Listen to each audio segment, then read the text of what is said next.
శ్రావణ mega sale మీ CMR legacy of జ్యువెలరీలో VAలో 50% వరకు తగ్గింపు. వివరాలకు సంప్రదించండి. నమస్తే రమ్య గారు. నమస్తే జయ. కృష్ణాష్టమి శుభాకాంక్షలు అండి.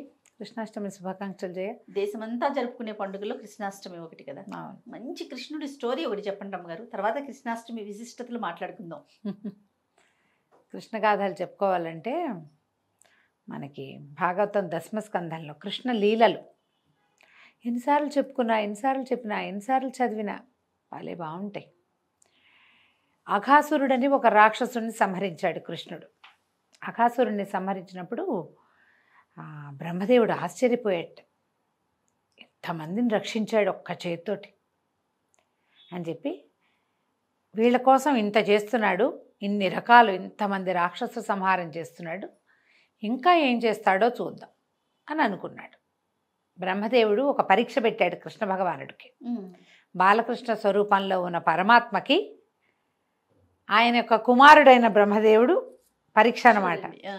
ఏం చేశారట, ఆ రోజు ఉదయం పిల్లలు మొత్తం గోకులంలో ఉన్న పిల్లలందరూ చిన్న చిన్న పిల్లల్ని ఒక 5 సంవత్సరాలు దాటాక 7వ సంవత్సరం అట్ట వచ్చాక అంత ఎత్తు అవుతారు కదా, వీళ్ళకి దూడలను అప్పచెప్పేవాళ్ళు కాపలాకి. ముందంతా దూడలు, చిన్న దూడల్ని తీసుకుపోవటం. ఒక 8వ ఏడు 9వ ఏడు వచ్చి కొంచెం కాలు సాగి బాగా అలవాటయ్యి దూరం నుంచే తమ గొడ్లని గుర్తుపట్టగలరు, పశువుల్ని గుర్తుపట్టగలిగే వయసు వచ్చేసరికి వీళ్ళకి పెద్ద ఆవుల్ని దూడల్ని కూడా అప్పచెప్పేవాళ్ళు. కొంచెం ముందుకు వెళ్ళారు వీళ్ళు, ఈ పిల్ల గుంపంతా. వెళ్ళాక ఏమైంది, ఒకరోజు ఆ రోజట ఈ అఘాసుర వధ తర్వాత పిల్లలంతా ఆవుల్ని ఆలమందల్ని తోలుకుపోయారు. మరి భోజనాలకు కూర్చున్నారట. అసలు ఆ చల్దులు ఆరగించటం అనే ఒక హెడ్డింగ్ పెడతారు పోతన్ గారు. ఎంత సరదాగా రాస్తారో. వ్యాస భారతంలో అన్నం పంచుకుని తింటున్నట్టు కనపడుతుంది. వ్యాస భాగవతంలో పోతన్ గారు తన తెలుగు ప్రావీణ్యం అంతా చూపిస్తారనమాట. అబ్బో, పిల్లలందరూ మీగడ పెరుగు కలిపిన అన్నం, వేళ్ల సందుల్లో ఆవకాయ ముక్కలు, ఊరగాయ ముక్కలు ఇరికించుకుని ఒక ముద్ద తింటూ దాని రుచిని ఆస్వాదించటం. పిల్లలంతా కూర్చుని తింటూ ఉంటే ఈ పిల్లల్లో కొంతమంది ఆవులేవి కనపడలేదు. మామూలుగా ఆవులు వీళ్ళ చుట్టూతా నిలబడతాయి, పిల్లలంతా గుండ్రంగా కూర్చుంటారు. అన్నాలు తిని మైమర్చిపోయి ఉన్నారు. నా పెరుగుని తీసుకో, నా మీగడ తీసుకో, నీ ఆవకాయ ఇవ్వు, మీ ఇంట్లో ఆవకాయ బాగుంటుంది, మీ అమ్మ బోల్డ్ మీగడేసి పెడుతుంది, మా పావులు వాళ్ళకి అంత రుచిగా లేవు, మీదివ్వు అని లాక్కుని పీక్కుని గందరగోళాల్లో ఉన్నారు. ఆవులేవి అనగానే చూస్తే వెనకాల ఉండాలి ఆవులు అన్నీ ఒక చోట గుంపుగా. వీళ్ళు అన్నాలు తినే సమయాలకి అవి అక్కడ ఉంటాయి, కనపడలేదు. కనపడపోయేసరికి పిల్లలు అందరూ లేవబోయారు. కొంతమంది కృష్ణుడు అన్నాడు, కూర్చోండి తాపీగా తినండి, నిదానంగా నేను చూసొస్తానన్నాడు. లేచి నడుస్తున్నాడు. ఏవి ఆవులు లేవు, దూడలు లేవు. ఆవులు దూడలు లేవు. వెనక్కి తిరిగి చూశాడు. ఇప్పుడు పిల్లలు కూడా లేరు. ఆవులు లేవు, దూడలు లేవు, పిల్లలు లేరు. నవ్వాడు. నవ్వుతూ ముందుకు చూశాడు. ఆవులున్నాయి, దూడలున్నాయి. మళ్ళీ వెనక్కి చూశాడు. పిల్లలున్నారు. సాయంకాలం అయింది. సాయంత్రం అయ్యేసరికల్లా తల్లులందరూ వేచి ఉంటారు. వీళ్ళల్లో 9 ఏళ్ల పిల్లలు ఉన్న వాళ్ళకి 5 ఏళ్ల పిల్లలు కూడా ఉంటారు. కొంతమంది పిల్లలు సాయంత్రం తల్లి దగ్గర పాలు తాగే పిల్లలు కూడా ఉన్నారు ఇందులో. తర్వాత దూడల్ని తీసుకొచ్చారు. వాటికి కావాలి వాటి తల్లుల్ని తీసుకొచ్చారు. వాటి చిన్న దూడలు, వాటికి చిన్న చిన్న దూడలు ఉంటాయిగా. అందరూ సాయంత్రం అయ్యేసరికల్లా అంత ఆవాల గోపాలము వేచి ఉంటుంది. తల్లుల కోసం చిన్న పిల్లల కోసం తల్లులు, ఆవు దూడలు ఆవుల కోసం ఆవుల దూడలు, తమ పిల్లల కోసం గోపకాంతలు. సాయంకాలం గోధుళ్ళు రేగింది, మొత్తం ఆవులన్నీ వచ్చేసినాయి, పిల్లలంతా వచ్చేసారు. వేణు బూదుకుంటూ కృష్ణ పరమాత్మ కూడా వచ్చేసాడు. బలరాముడు భుజాన ఇదేసుకుని ముసలం వేసుకుని తను నడిచి వచ్చేసాడు. అందరూ వచ్చారు. అంతా సజావుగా జరిగిపోయింది. ఏడాది కాలం పాటు రోజు ఆవులు దూడలు వెళ్తూనే ఉన్నాయి, పిల్లలు వెళ్తున్నారు, సద్దులు ఆరగిస్తున్నారు, తిరిగి వచ్చేస్తున్నారు, జరిగిపోతారు. ఒకనాడు బ్రహ్మదేవుడు యథాలాపంగా భూలోకం వైపుకి చూశాడు. చూస్తే ఆవులు దూడలు అన్నీ కనపడుతుంది. ఆశ్చర్యపడి, ఇదేంటి ఇట్లా ఎలా వెళ్ళిపోయారు వీళ్ళు, నేను దాచిపెట్టే కదా వీళ్ళని. ఆయన తను దాచిన చోట చూశాడు. గుహలో ఉన్నాయి ఆవులు దూడలు ఆలమందలు, మొత్తం గోపకుమారులతో సహా అంతా గుహలో ఉన్నారు, బయట ఉన్నారు. వాళ్ళందరి మధ్య కృష్ణుడు తిరుగుతున్నాడు. అర్థం కాల, నా సృష్టి కదా ఇది, నేను సృష్టించకుండా వీళ్ళంతా ఎటా వచ్చారు? నేను ఎవరిని సృష్టించానో వాళ్ళని నాకై నేనే గుహలో దాచిపెట్టా. నేను సృష్టించకుండా ఒక దూడైనా వచ్చే వీలు లేదు కదా, ఇవన్నీ ఎట్లా వచ్చినాయి? ఆయన ఆశ్చర్యపోయాడు. ఆశ్చర్యపోయి ఇక ఇది ఎక్కడ నుంచి వచ్చినాయి ఈ ప్రతిమలు అని ఒక్కొక్క బొమ్మని పరకాయించి చూడడం మొదలుపెట్టాడు. చూస్తే ఒక ఆవు ముఖంలో కృష్ణుడు, ఒక దూడని పరకాయించి చూస్తే కృష్ణుడు, గోపాల బాలుడు, ఒకడు పొట్టివాడు, పొడుగువాడు, బొద్దువాడు, రంగు తక్కువవాడు, రంగు ఎక్కువవాడు, చామన్సాయవాడు, ఎర్రనివాడు,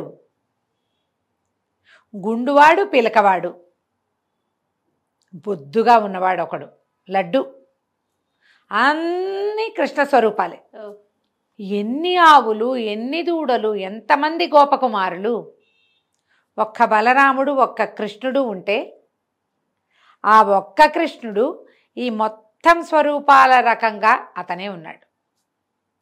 మధ్యలో కృష్ణుడు బలరాముడు అడిగేట, ఏమిటో కథ మారినట్టుందే అని అడిగితే, మారిని ఆ కథలో మనం ఉన్నాం కదా, మనం ఉన్నది అందుకే కదా అన్నాడు కృష్ణుడు. మనం ఉన్నాంగా. ఇప్పుడు సాయంత్రం అయ్యేసరికి బ్రహ్మదేవుడు పిల్లమేక అన్నిటినీ తీసిపోతే, సాయంత్రం అయ్యేసరికి ఆవుల కోసం దూడలు చూస్తాయి, పిల్లల కోసం తల్లులు చూస్తారు. ఎట్లా? అన్న తమ్ముడు ఇద్దరే వెళ్తే ఏం చేస్తారు? వీళ్ళకి గొడ్లు లేవు, వీళ్ళ ఆవులు కూడా పోయినాయి. అన్నయ్య తమ్ముడు ఇద్దరే మిగిలారు. పరమాత్ముడు యొక్క పాన్పు అక్కడ ఉన్నది. వాళ్ళని ఏం చేయలేడు బ్రహ్మదేవుడు. మిగిలిన గుంపందరినీ దాచేశాడు. వీళ్ళిద్దరూ నిలబడితే ఏం ప్రయోజనం? వాళ్ళకి ఏ ఇబ్బంది లేకుండా మొత్తం సమాజాన్ని తీసుకొచ్చేసాడు కృష్ణుడు. సంవత్సరం పాటు ఈ లీల కొనసాగింది. ఏడాది తిరిగింది.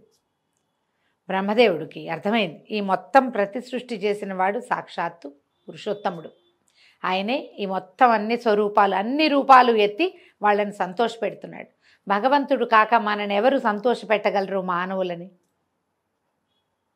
అమ్మకి కుమారుల రూపంలో సంతోషాన్ని కలిగిస్తాడు, తల్లికి. ఒక ఉద్యోగికి జీతం రూపంలో సంతోషం కలిగిస్తాడు. ప్రతిదీ పరమాత్మ స్వరూపమే. ప్రపంచమే పరమాత్మతోటి నిండి ఉంది. ఎప్పుడైతే తన ఇలా ప్రతి సృష్టి చేశాడు భగవంతుడు అని తెలుసుకున్నాడో, బ్రహ్మదేవుడు పరిగెత్తుకుంటూ వచ్చి నమస్కారం చేసుకుని, నిన్ను పరీక్షించనించాను నేను, పరీక్షలకే పరీక్షవి నువ్వు, నా అజ్ఞానాన్ని, ఈ లీల నువ్వేం చేస్తావో చూడాలన్న కుతూహలంతో చేశాను కానీ నిన్ను ఎంచగలవాడని కాను నేనని నమస్కారం చేసి ఈ గుహలో ఉన్న పిల్లల్ని వదిలిపెట్టాడు. కృష్ణుడు ఆవులు తోలుకు రావడానికి వెళ్ళాడు. ఆవులు లేవని, అది కదా ఈ సీన్. మొదట ఆవుల్ని తోలుకొచ్చేసారు కల్లా, ఆవుల్ని తోలుకొచ్చాడు. తోలుకు రాగానే ఇక్కడ కూర్చున్న పిల్లలందరూ పిలుస్తారు, కృష్ణ రా రా రా, ఇంకా మీగడంతా అయిపోతోంది, అందరూ పనిచేసుకుంటున్నారు, యశోదమ్మ పెట్టిన మీగడన్నమని పిలుస్తున్నారు.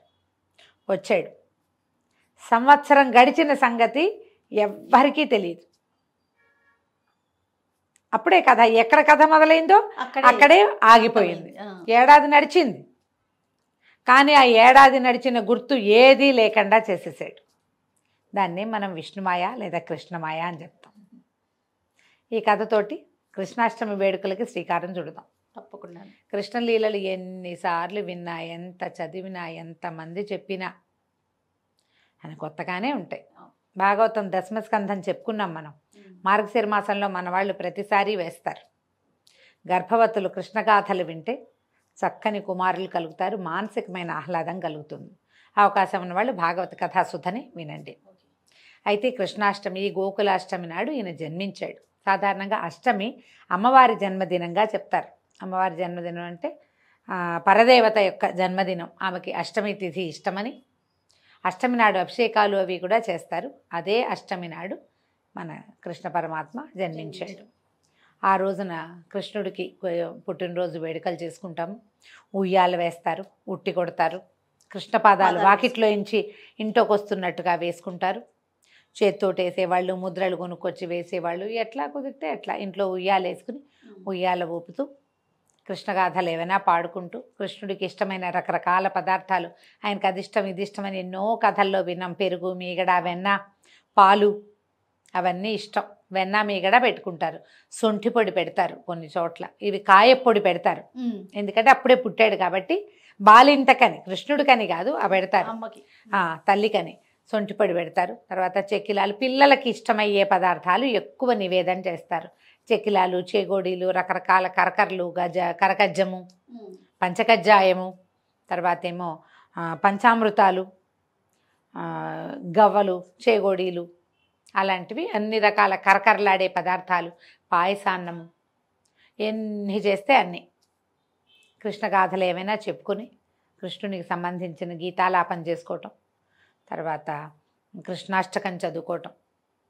కృష్ణుడిది అష్టోత్తర శతనామావళి దొరుకుతుంది మనకి. అష్టోత్తర శతనామావళి జరుపుకొని కృష్ణుడికి పూజ చేసుకుంటాం. సాధారణంగా ఇది సాయంకాలం వేళల్లో చేస్తారు. కృష్ణాష్టమి ఎప్పుడు కూడా ఆయన అర్ధరాత్రి జన్మించాడని చెప్తారు కదా. గోకులాష్టమి నాటి అర్ధరాత్రి ఆయన పుట్టింది, గాఢాంధకారంలో పుట్టాడు కృష్ణ పరమాత్మ. అందుకని రాత్రిపూట వేడుకలు చేయటమే విశేషంగా కనపడుతుంది. ఓ ఉయ్యాల వేసి అందులో కృష్ణుడి ప్రతిమ ఏదైనా పడుకోబెట్టి ఉయ్యాలడుపుతూ జోలలు పాడడం, రకరకాల పాటలు ఉన్నాయి మనకి. ఏదో ఒక పాట పాడుకొని కృష్ణుడికి ఉయ్యాల వేసి ఊగించుకోవచ్చు. పుట్టినరోజు వేడుకలు అనగానే మనం బర్త్డే చేసుకుంటాం కదా, అలాగే కృష్ణుడికి కూడా బర్త్డే చక్కగా చేసుకుంటే, ఇంట్లో ఎవరైనా చిన్న పిల్లాడు ఉంటే వాడికి కూడా ఒక కృష్ణ వేషధారణ చేయించి బాలకృష్ణుల్ని ఇంట్లో వెలయించుకోవటం.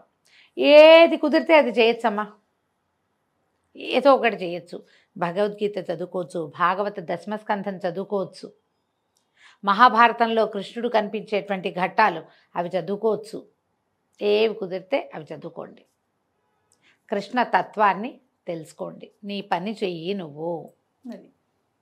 అది ఏమవుతుంది, ఎలా అవుతుంది, రేపేమవుతుంది, నేను ఉంటానా పోతానో ఏం ఆలోచించద్దు.